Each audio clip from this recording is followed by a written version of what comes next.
أصحابي وصحباتي وحشتوني جدا جدا هاوي خالص. يلا بينا نكمل مع بعض المراجعة النهائية لمنهج أولى إعدادي.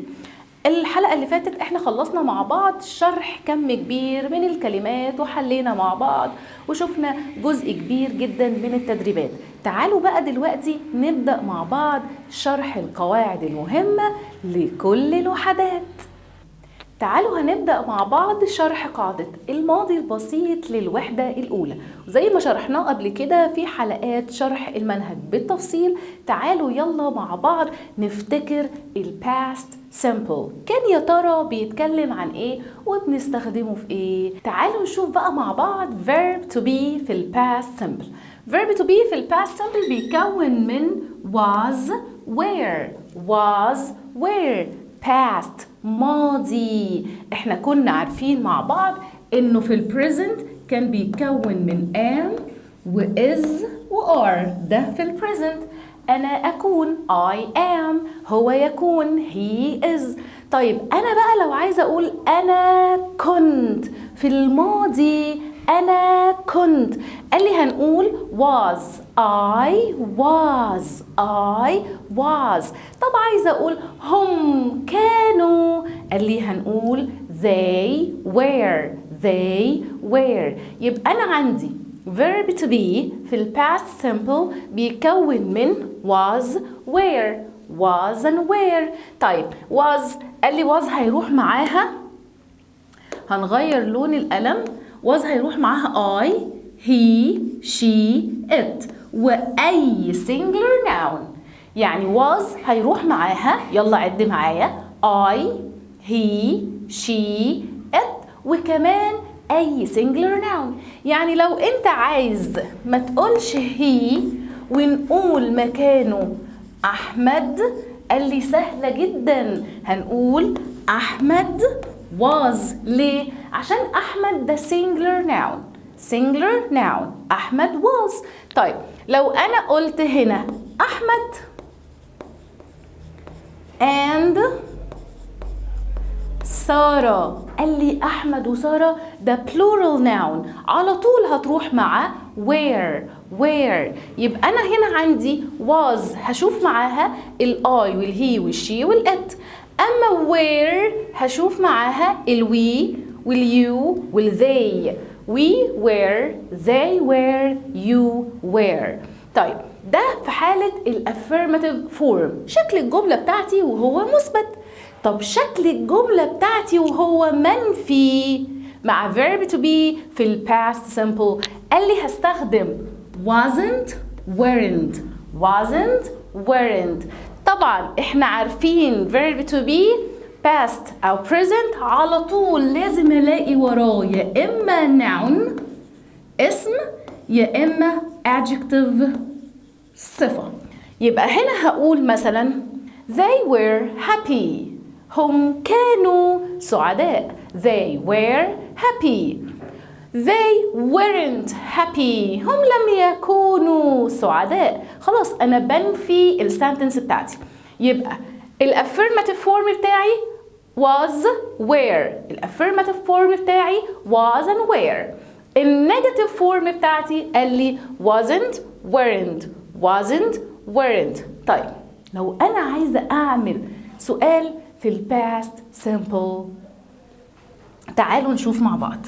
طيب لو انا بقى عايزه اعمل سؤال في الباست simple بverb to be هنعمل ايه؟ قال لي هنجيب هنا was where في الأول وهتبقى بمعنى هل. يبقى أنا عندي هنا was and where في الأول وهتبقى بمعنى هل. لما هيجيلي هنا السؤال بهل على طول إجابته هتبقى يا إما بيس يا إما بنو. طيب بعد was and where، قال لي بعد was and where هنجيب السبجكت. ايه هو السبجكت؟ قال لي الفاعل بتاعي. طيب وبعده قال لي يا اما هنلاقي هنا noun يا اما هنلاقي هنا adjective. باقي السنتنس لو كان فيه وعندي هنا question mark. طيب يبقى انا خلاص جبت هنا was and where ده أداة الاستفهام بتاعتي وبتبقى بمعنى هل. بعدها على طول هلاقي السبجكت الفاعل بتاعي، بعد الفاعل بتاعي هلاقي الناون أو الادجكتيف، يا إما اسم يا إما صفة. تعالوا نشوف مع بعض شكل السؤال هيبقى عامل إزاي. هنا بيقول مثلا was he happy؟ هل هو كان سعيد؟ هل هو كان سعيد؟ هنجاوب بإيه؟ قال لي هنجاوب بيس أو هنجاوب بنو. في الحالتين هعمل الكورس بتاعتي. yes he was، no he wasn't. يبقى أنا عندي yes he was no he wasn't. يبقى أنا السؤال بتاعي لما بدأ was كان معناه هل، والإجابة يا إما بيس يا إما بنو. ده أول شكل عندي. طيب تعالوا نشوف لو جالي سؤال بشكل مختلف. قال لي مثلا were you hot؟ هل أنت كنت حران؟ were you hot؟ قال لي هنجاوب yes أو هنجاوب بنو. واحنا كده عارفين ان يو في الإجابة بتاعتي بتتحول إلى I. yes I أكيد مش هتنزل where، فهتنزل was. يبقى yes I was no I wasn't. yes I was no I wasn't. ده كان شكل السؤال بتاعي في الماضي البسيط مع verb to be. تعالوا نشوف الأمثلة اللي كاتبها لنا عندنا في الكتاب بتاعنا. هنا قال لي أهو was هنجيب معاه he أو she أو it اللي هو السبجكت اللي احنا قلنا عليه، أو singular noun اسم مفرد. تقدر تجيب هنا مكان الفاعل حاجتين، يا إما أجيب noun singular noun اسم مفرد، يا إما هجيب pronoun اللي هم إيه؟ قال لي اللي هو الهي أو الشي أو الات. يبقى السبجكت بتاعي يا إما أجيب noun singular noun اسم مفرد، يا إما أجيب pronoun ضمير he she أو it.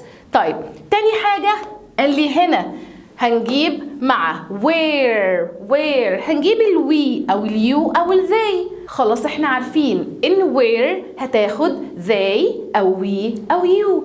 قال لي وكمان أقدر أجيب plural noun، وكمان أقدر أجيب plural noun اسم جمع. يعني أنا ممكن يا مس أقول لو أنا حابة أعمل سؤال كده فممكن أقول إيه؟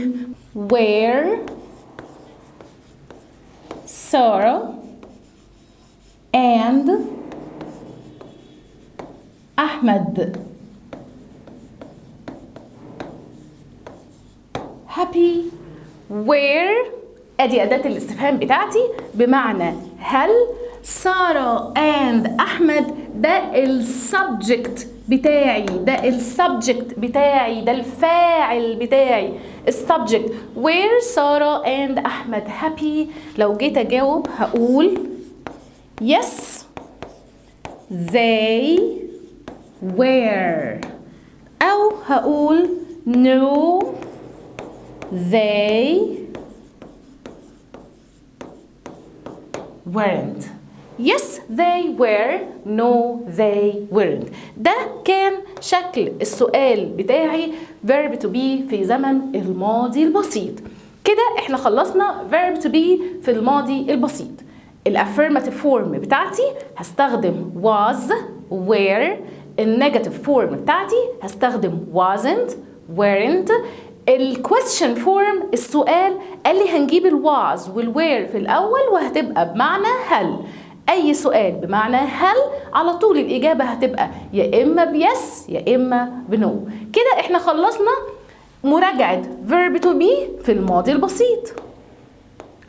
طب الماضي البسيط نفسه بقى قال لي الباست simple tense بقى. قال لي الماضي البسيط أنا بستخدمه عشان أعبر بيه عن حدث بدأ وانتهى في الماضي، خلاص ما عادش ليه أي وجود. يبقى أنا هستخدم ال past simple to express actions that started and finished in the past عشان أعبر بيه عن أحداث بدأت وانتهت في الماضي. الحدث بتاعي ما عادش ليه أي وجود، خلاص انتهى، حاجة في الماضي. امبارح أنا قعدت اتفرجت على التلفزيون، خلاص الحدث انتهى. امبارح أنا أكلت بيتزا. امبارح أنا لعبت ماتش مع أصحابي كان حلو قوي. امبارح أنا زرت حديقة الحيوانات. يبقى أنا هتكلم عن إيه؟ حاجة حصلت في الماضي انتهت خلاص. طيب قال لي شكل الجملة بتاعتي في الماضي البسيط هيبقى شكلها عامل إزاي؟ تعال أقول لك حاجة مهمة قوي، وهي إيه؟ قال لي ماضي بسيط، يبقى أنا عايز الفيرب بتاعي في الماضي. قال لي قال لي طيب أنا عندي حاجتين عايزين ناخد بالنا منهم عشان ما نتلخبطش. إيه هما؟ قال لي إن الفيرب، تعالوا نركز كده، الفيرب بتاعي بينقسم إلى regular و irregular. طب يعني إيه؟ قال لي regular يا مس يعني منتظم. طب والirregular؟ قال لي شاذ أو غير منتظم. أنا الverbs بتاعتي بتنقسم إلى حاجتين، regular verbs irregular verbs، أفعال منتظمة أفعال غير منتظمة وبنقول عليها أفعال شاذة. قال لي في الماضي الفعل المنتظم هيقبل الدي والاي دي والاي اي دي. يا سلام. قال لي ما هو الماضي لازم هضيف للفعل اي دي. طب لو الفعل بتاعي كان منتهي بإيه؟ قال لي خلاص هنضيف له دي فقط. طب لو الفعل بتاعي كان منتهي بواي after a consonant letter، قال لي ساعتها هنشيل الواي ونحط اي اي دي. زي ايه؟ قال لي هنا زي like منتهية بإيه هنحط لها دي. هنا visit فعل عادي خالص اهو هنحط له اي دي. زي هنا carry منتهي بواي، قال لي شيلي بقى الواي، هنشيل الواي، تعالوا نشيلها كده فهتبقى carried. يبقى انا الفعل بتاعي في الماضي الفعل المنتظم يا اما هضيف له دي يا اما هضيف له اي دي يا اما هضيف له اي اي دي، ده الفعل المنتظم. طب الفعل الشاذ، قال ثانيه واحده بقى كده، مش عايز حد يجي جنبي، انا ليا تصريفاتي لوحدي. زي ما انتوا سامعين كده بقول لكم ايه، ولا تحطي لي دي ولا تحطي لي اي اي دي ولا حتى اي دي، انا مش عاوز حاجه منكم، الله يخليكم، انا بحب كده ابقى مع نفسي، سيبوني مع نفسي. طيب تعالوا نشوف الفعل اللي عايز يبقى مع نفسه ده كده هيبقى مع نفسه ازاي. جو قال لي في الماضي او التصريف بتاعها هيبقى went. شفتوا؟ انا ليا تصريفاتي الخاصه بيا، محدش ليه دعوه بيا، ولا تحطي لي دي ولا اي دي ولا اي اي دي، انا ليا تصريفاتي، احفظوني زي ما انا كده. يعني احنا هنحفظ الافعال الشاذه ونحفظ تصريفاتها. قال لي طيب run، قال لي هتبقى ran. eat هتبقى ate. وعندنا صف أفعال غير منتظمة أو شاذة كتير جدا جدا جدا. مهمتي إيه؟ مهمتي إن أنا يا صديقي ويا صديقتي أحفظه كويس جدا جدا. ليه؟ ليه مهم إن أنا أحفظ الأفعال؟ عشان لو جاي قال لك اكتب لي باراجراف في الماضي، هنا بقى هبدأ أكتب واستخدم كل الفيربس بتاعتي في الماضي. ما تقنعنيش بقى ان انت هتستخدم كل الفيربس اللي بيتضاف لها بس دي واي دي واي اي دي، لا، ما انت ممكن تستخدم اي فيرب شاذ حسب الجمله وحسب اللي انت بتقوله.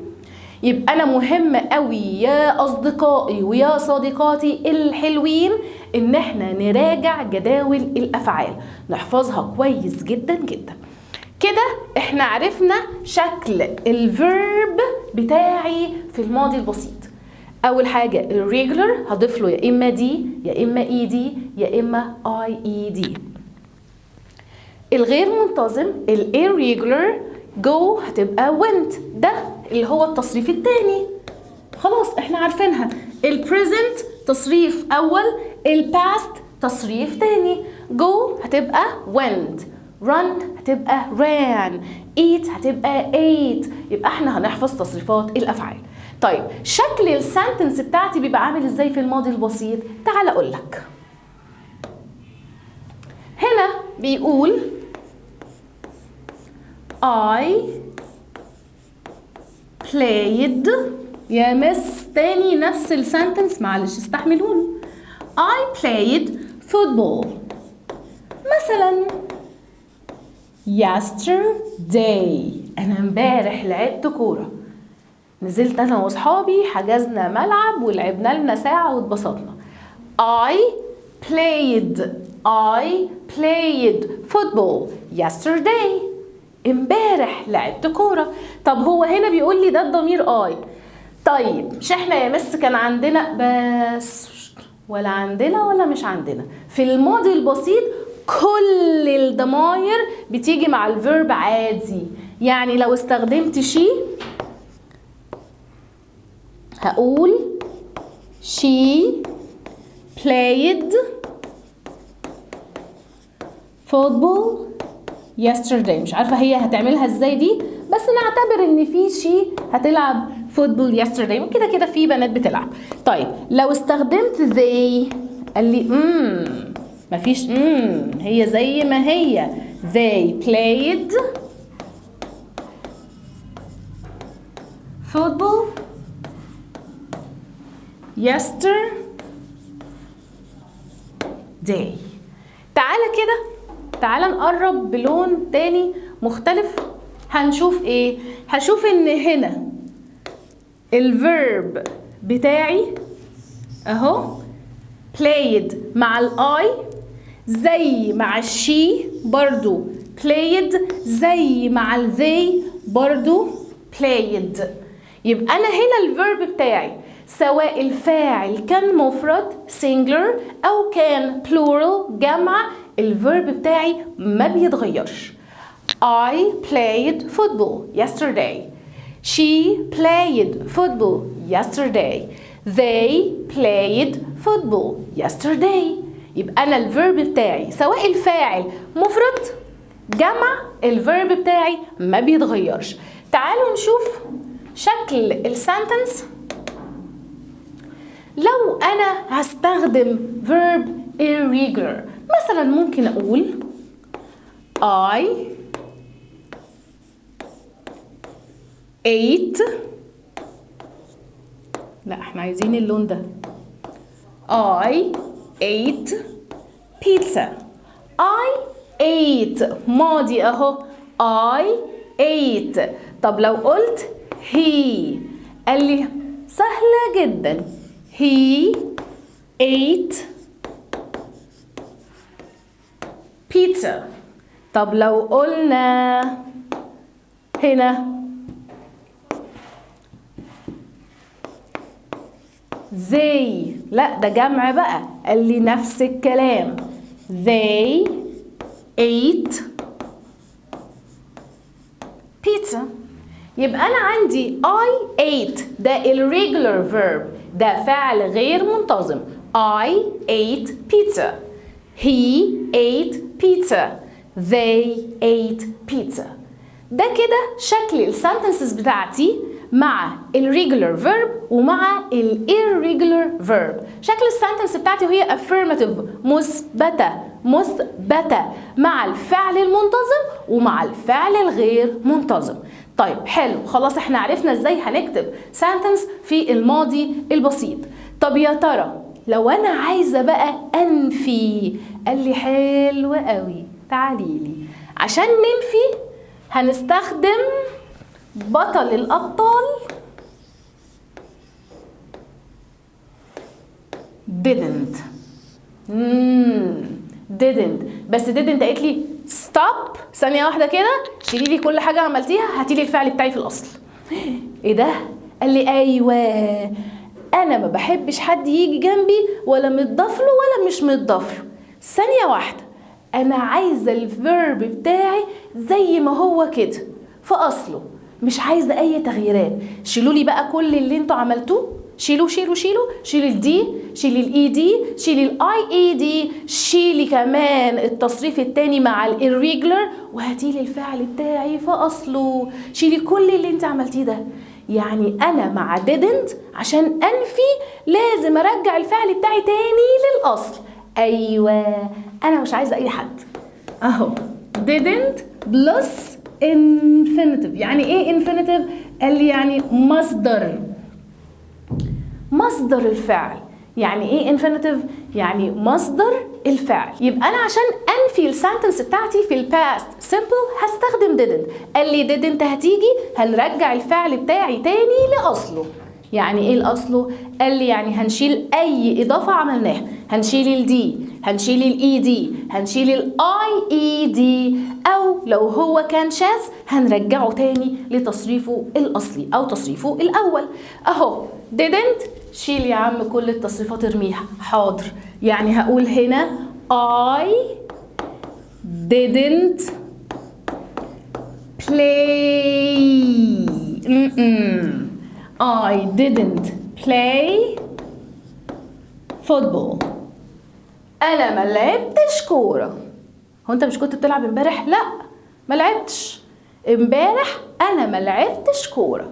طيب I didn't play football. I didn't play football. طيب لو هي، اكيد بقى هي هتاخد حاجه تانية. كل الضمائر بتاعتي سواء singular او plural، قال لي الفاعل بتاعك singular plural، ضمير الاي، الهي، الذي، الوي، اليو، الشي، الات، كل ده هننفيه بدidn't. كل ده هننفيه بدidn't. اهو he didn't play، هنحط تحتها خط، football. الله، يعني انا كده خلاص يا مس didn't جت، هرجع الفعل بتاعي تاني الاصل. شيل التصريفات، شيل الاي دي، شيل الدي، شيل الاي اي دي. حلو قوي. طب تعالوا نشوف كده سنتنس كمان. طب لو هو هنا يا مس قال لي they، قال لي حلو قوي، they didn't play football. جميل جدا جدا. They didn't play football. They didn't play football. حلو قوي يا مس. تمام، يبقى انا هنا عشان انفي الماضي البسيط، ويا رب ما اكونش غلطت وقلت اي حاجه تانية، عشان انفي الماضي البسيط هستخدم didn't، وهرجع الفعل بتاعي تاني لاصله. هات لي يا عم مصدر الفعل. لا مؤاخذه كده يا جماعه، هاتولي مصدر الفعل. خلاص، يبقى انا هنفي، هقول ما كنتش بعمل، ما عملتش، ما كناش، يبقى هقول ايه؟ we didn't. مثلا we didn't visit the zoo، ما زرناش حديقة الحيوان. we didn't go to the club. we didn't go to the club، ما روحناش النادي. we didn't eat pizza، ما كلناش بيتزا، ما حصلش. تعالوا بقى هاتولي دلوقتي بيتزا، انا امبارح ما كلتش. يبقى انا كده بنفي الماضي البسيط، هستخدم didn't وارجع الفعل بتاعي تاني لاصله. ليه انا بعيد وبزيد؟ علشان القاعده مهمه جدا، عشان لما يجيلي السؤال بتاع الجرامر بتاع الكوريكت انت ممكن تشوفه تتلخبط. طب وليه؟ انا عايزاكم يا اصحابي ما تتلخبطوش وتبقوا حافظين القاعده وفاهمينها. اهم من حافظينها فاهمينها. طيب انا كده خلاص شفت الافيرماتيف فورم وشفت النيجاتيف فورم. ايه اللي عليه الدور؟ تالت حاجه قال لي ازاي اعمل question. سؤال، انا بحب ارفع الخط ده، الله كده. قال لي سؤال. طيب تعالى اقول لك ان في السؤال هيبقى عايز منك اول حاجه did، اللي هي بمعنى هل. did هتيجي في اول السؤال بمعنى هل. قال لي طب وتاني حاجة قال لي هحتاج منك السبجكت اللي هو ايه؟ قال لي الفاعل السبجكت. يبقى did هيجي بعدها على طول subject فاعل subject. طب تالت حاجة قال لي ثانية واحدة، هنا بقى infinitive باقي الجملة question mark. infinitive قال لي هو انا مش قلتلك قبل كده لما انا اجي did لازم تجيبي لي مصدر الفعل؟ ده كان didn't. قال لي ودid تشوف didn't تشوف did مصدر الفعل. اشوف did هنا في اول السؤال بمعنى هل مصدر الفعل. طب وفي النفي شفت didn't مصدر الفعل. هاتوا كده من قفاها، هاتوا كده الحاجات اللي انتوا حطيتوها الاضافات طلعوها بره.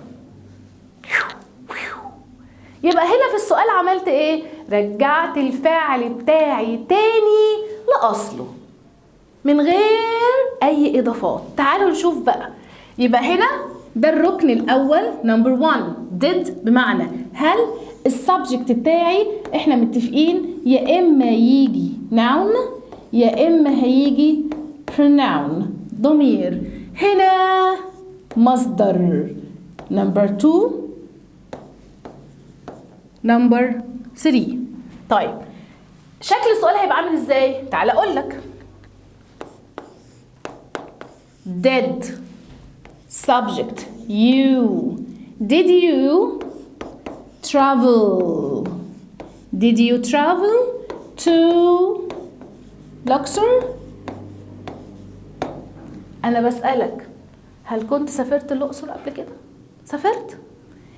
did you travel to Luxor؟ تعال نبص على الفيرب بتاعي travel. قال لي الفيرب هنا مصدر. ما انا خلاص حفظت did get حول الفعل للمصدر.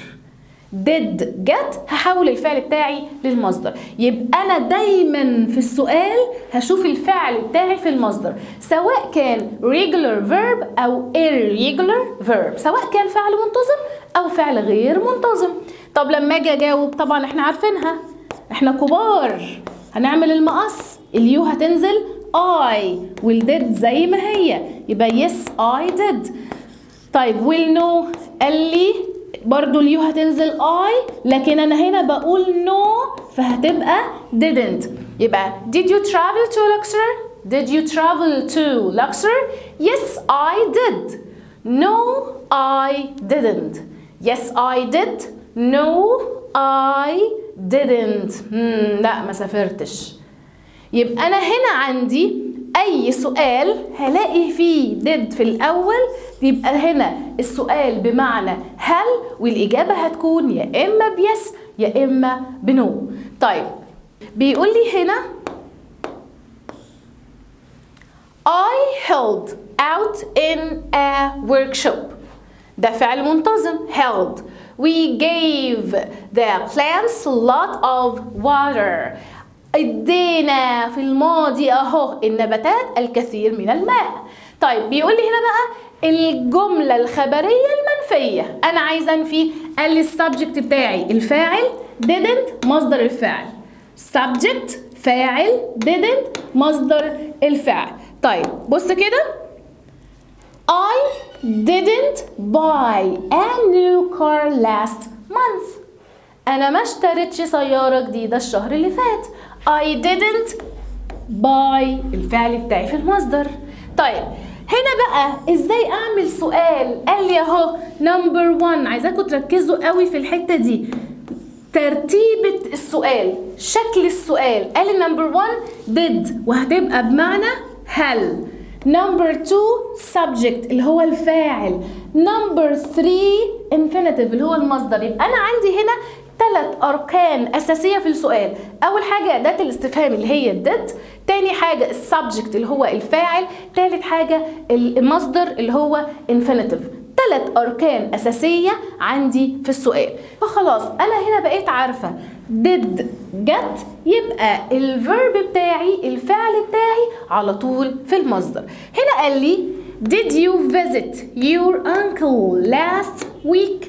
هل زرت عمك أو خالك الأسبوع اللي فات؟ فجاوب قال لي yes I did أو no I didn't. yes I did no I didn't. طيب هنا بقى لو جاب لي أي كلمة استفهام أخرى غير did هنعمل إيه؟ قال لي تعالى نشوف مع بعض السؤال هيبقى عامل إزاي. نمبر 1 كلمة الاستفهام question word. كلمة الاستفهام هتيجي what where when why أيا كانت كلمة الاستفهام اللي انت هتستخدمها أيا كانت. بعد كده هلاقي هنا نمبر 2 did وهنا بقى did جت فعل مساعد. جت هنا فعل مساعد في الماضي يبقى الفعل المساعد بتاعي في الماضي البسيط هو did اهو. جت هنا فعل مساعد. قال لي وبعد did قال لي نمبر 3 السبجكت الفاعل بتاعي. طيب احنا استخدمنا هنا أداة استفهام يبقى انا هجيب الفعل بتاعي في الماضي. قال لي did موجودة البعبع did بعبع او انا جيت كله يمشي كله يختفي. بصوا مصدر الفعل. هنا بقى عندي في الشكل ده من السؤال 4 أركان مهمين أو ال4 أركان الأساسيين. question word كلمة الاستفهام. الفعل المساعد بتاعي في الماضي did. بعد كده السبجكت بتاعي الفاعل. آخر حاجة مصدر الفعل. خلاص did بعبع أو أنا جيت كله يمشي.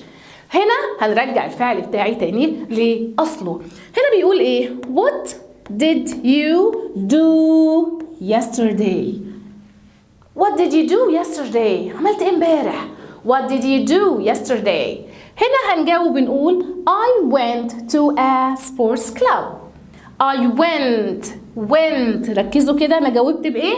قال لي ما هو علشان أنا شفت الفعل المساعد في السؤال did عرفت على طول إن أنا كده هجاوب في الماضي البسيط. فالماضي البسيط عاوز مني لو فعل منتظم هكون ضايفاله دي ed لو فعل شاذ هجيب التصريف بتاعه اهو. هو قال لي هنا I went to a sports club. أنا رحت سبورتس كلاب. طيب حلو قوي. تعال نشوف من الحاجات المهمة جدا عندنا. هو بيقول لي العبارات الزمنية الخاصة بالماضي البسيط. عبارات زمنية خاصة بالماضي البسيط. قال لي we use past time phrases to say when something happened. عشان أقول الحاجة دي حصلت إمتى.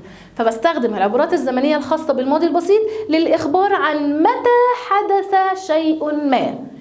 دي يعني بنقول عليها keywords وكلمات مهمة بنستخدمها في الماضي البسيط بتبين لي يعني أنا عملت الحاجة دي إمتى، الحدث ده حصل إمتى. طيب عندي هنا أول كلمة أمس yesterday منذ ago دي بنشوفها نقول مثلا 3 days ago منذ 3 أيام 3 days ago. I ate pizza 3 days ago. أنا أكلت بيتزا من 3 أيام. I visited my grandpa 3 days ago. A week ago من أسبوع فات منذ أسبوع. In the past في الماضي. in وحط سنة. in مثلا 1999 سنة 1999. in 2024 لا احنا دلوقتي في 24. in 2023 في سنة 2023. طيب ايه كمان؟ قال لي ممكن اقول بقى last Friday, last week, last month, last year. last Friday الجمعة اللي فاتت. last Sunday الحد اللي فات. last week الأسبوع اللي فات. last month الشهر اللي فات. last year السنة اللي فاتت. يبقى أنا هستخدم الكلمات دي أو العبارات الزمنية دي علشان أقول الحدث ده حصل إمتى أهو للإخبار عن متى حدث شيء ما. أنا مثلا I traveled to Luxor last year. أنا سافرت الأقصر last year السنة اللي فاتت. أنا بعرفك الحدث ده حصل إمتى. يبقى أنا هستخدم العبارات الزمنية دي عشان أوضح الحدث ده حصل إمتى. أصحابي وصحباتي، إحنا كده خلصنا شرح الماضي البسيط. يا رب أكون شرحته بطريقة بسيطة مبسطة جدا جدا عشان نفهمه ونستوعبه ونقدر نحل. أعتقد دلوقتي لو جينا ننزل تحت هنلاقي الدور على قبل ما نحل الدور هنا على adverbs of frequency، ظروف التكرار.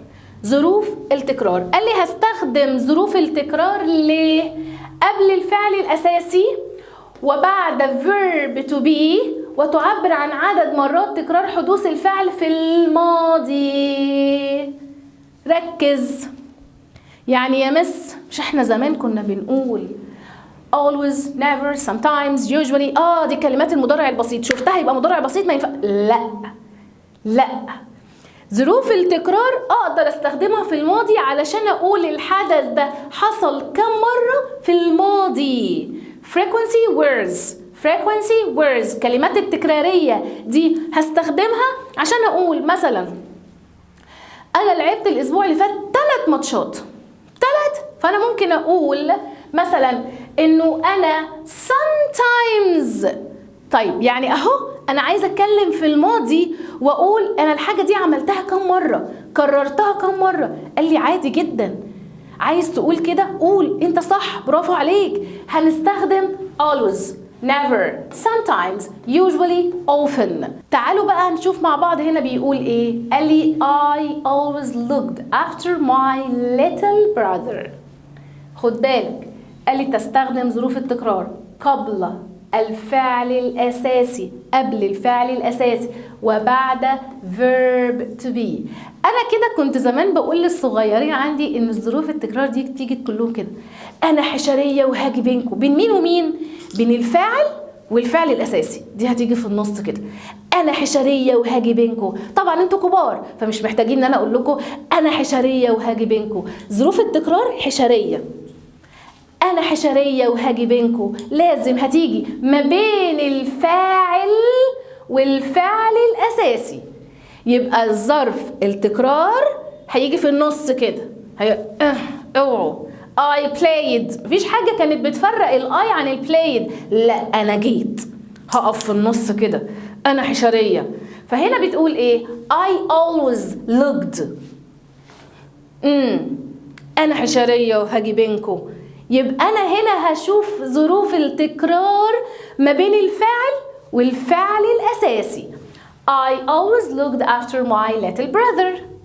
طب يا مس لو كان عندي verb to be، قال لي لو كان عندك verb to be he was usually، وتعبر عن عدد المرات. هنا قال لي وبعد verb to be، يعني عندي was اللي أنا بعمله ده was، وعندي هنا where دي هتيجي بعدهم. ظروف التكرار هتيجي بعد verb to be. بص كده، he was usually tired in the evening. He was usually tired in the evening. I was sometimes visited my uncle. I was sometimes visited my uncle. She was usually played video games. She was usually played video games. كده السنتنس بتاعتي بقت واضحة وسهلة. طيب قال لي أنا لو عايزة أسأل، ما هو إيه اللي هيخليني أجاوب بالحاجات دي؟ قال لي ما هو ممكن يجي يسألك يقولك how often did، السبجكت بتاعي أهو infinitive. how often did فعل مساعد did، كم عدد المرات. أنا هستخدم how often عشان بسأل عن عدد المرات. how often did you مثلا travel to Luxor، كم عدد المرات التي سافرت فيها إلى الأقصر. how often did you leave your town. how often did you leave؟ كم عدد المرات اللي تركت فيها your town؟ قال لي never. I always stayed in my town in the summer vacation. طبعا لو جات لنا حاجة زي دي وقال لك كمل هتقول هو استخدم never اهو، يبقى انا مش هينفع استخدم بقى خلاص كمان ظرف تكرار. ليه؟ بقول لك ابدا، وبدا يقول لك I always stayed، انا دايما stayed in my town in the summer vacation. شوفوا سهله ازاي، بسيطه جدا جدا. هي بس كل اللي محتاجاه شويه تركيز وافهم ان ظروف التكرار دي هستخدمها ما بين الفاعل بتاعي والفعل الاصلي. طب ولو جالي verb to be هاتها بعد verb to be، بس كده خلاص. بس تعالى بقى نبدأ نحل مع بعض ونشوف هنا التدريبات بتاعتي. They excited to learn swimming last summer. They excited to learn swimming last summer. هيبقى they ايه؟ ينفع اقول they did؟ ينفع اقول they was؟ لا they were. They were excited to learn swimming last summer. طيب هنا كمان number 2. He part in a project that aimed to teach adults to read and write. He took. أنا جبت الفعل بتاعي في الماضي. Number 3. I didn't. خد بالك didn't جات، يبقى أنا عايزة إيه؟ عايزة الفعل في المصدر. I didn't give up and I kept working hard. I didn't give up. Number 4. We have a public library in 2000. We in 2000 في سنة 2000، يبقى we didn't ماضي بسيط. Number 5. Did you؟ جاب لي did هنا في السؤال. did هنا في السؤال بمعنى هل، يبقى أنا على طول عايزة إيه؟ verb في المصدر. Did you volunteer at the community garden? Number 6 بيقول where he put up the posters yesterday. yesterday أمس، يبقى هقول إيه؟ where did he put up the posters yesterday? Number 7. He ate for 5 hours at the age of 10. He ate for 5 hours at the age of 10. هنقول he ايه؟ هو هنا بقى خد بالك he trained usually، ينفع اقول كده he usually trained ولا he trains usually؟ طبعا دي مستحيل. انا عندي ago يعني عايزه ماضي. كل اللي هيلخبطني انا هختار usually بعد الفعل ولا هختار usually قبل الفعل. هي طبعا دي الاجابه الصح. عشان كده انا ساعات بحب اميز قوي حاجات كده لولادي وبناتي. خليك فاكر ان الكلمات ظروف التكرار حشريه. تخيل كده وانت قاعد في الامتحان حشريه بتيجي في النص بين الفاعل والفعل. خد بالك he trained ده الشكل الاساسي بتاعي he trained. انا بقى هاجي افرقهم عن بعض، هخش في النص كده انا حشريه وهاجي بينكم هضايقكم. فدي حاجه ممكن والله كان بيجي لي حد يقول لي يا مس انا جات لي وقعدت متلخبط فيها افتكرت وانت بتقولي انها حشريه فهتيجي في النص، فممكن دي تفكرني. يبقى هي دي الإجابة. He usually trained for 5 hours at the age of 10. طيب number 8 بتقول ايه؟ It rainy last November. It rainy هنا last يبقى أنا عايزة ماضي. It rainy last November. It ايه؟ is always طبعا لأ عشان هو قال لي last مش هتنفع. طيب هنا usually was قال لي لأ يا مس مش هتنفع خالص. ليه؟ ظروف التكرار بتيجي بعد verb to be. برافو عليك. طب never طب was sometimes. it was sometimes اهو verb to be ظرف التكرار. it was sometimes rainy last November. كده خلصنا مع بعض أول سؤال choose، وأعتقد إن هو كان سهل وبسيط. تعال نشوف مع بعض. هنا قال لي how وحاطط لي much. did you go online؟ قال لي هنا usually. بص الإجابة، فأنا دايما أقول لك اوعى تقرا لحد هنا. تعالوا نجيب القلم. اوعى تقرا لحد هنا وتروح تجاوب تجري، لا. امال هو حاطط لك ليه؟ حاطط لك دي ليه؟ ليه؟ فاضي مثلا قال احطها؟ لا، هو حاططها لك هنا علشان انت تركز وتبقى عارف انت هتغير دي بايه. قال لي هنا usually. ظروف تكرار اهو، يبقى هو بيسأل على عدد المرات، يبقى انا هقول هنا often. How often did you go online؟ قال لي usually. طيب what did you؟ وانت بتقرا السؤال كده واحده واحده، اعمل بس خلي بالك، حط في دماغك كده did، يبقى انا عايز الفعل في المصدر. ما هو قال لي what did، ده سؤال what did، يبقى انا عايز الفعل بتاعي في المصدر. هنا قال لي doing on Sunday، يبقى what did you do؟ هرجع الفعل بتاعي تاني للمصدر. Number 3 she never arrived early. She was never late. بصوا كده، she arrived early، هو حاطط لي never.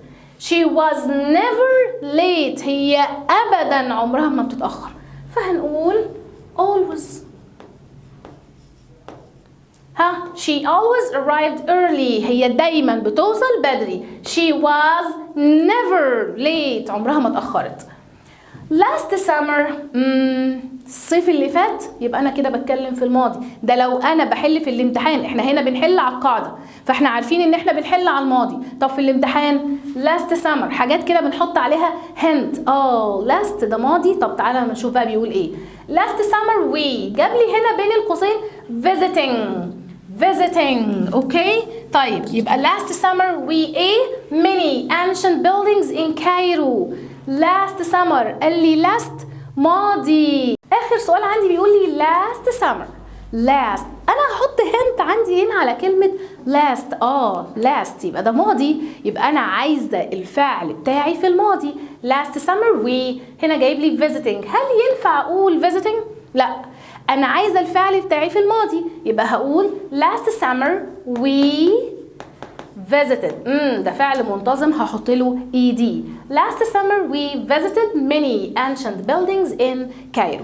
كده احنا خلصنا مع بعض شرح الجرامر يونت 1 وخلصنا مراجعة يونت 1.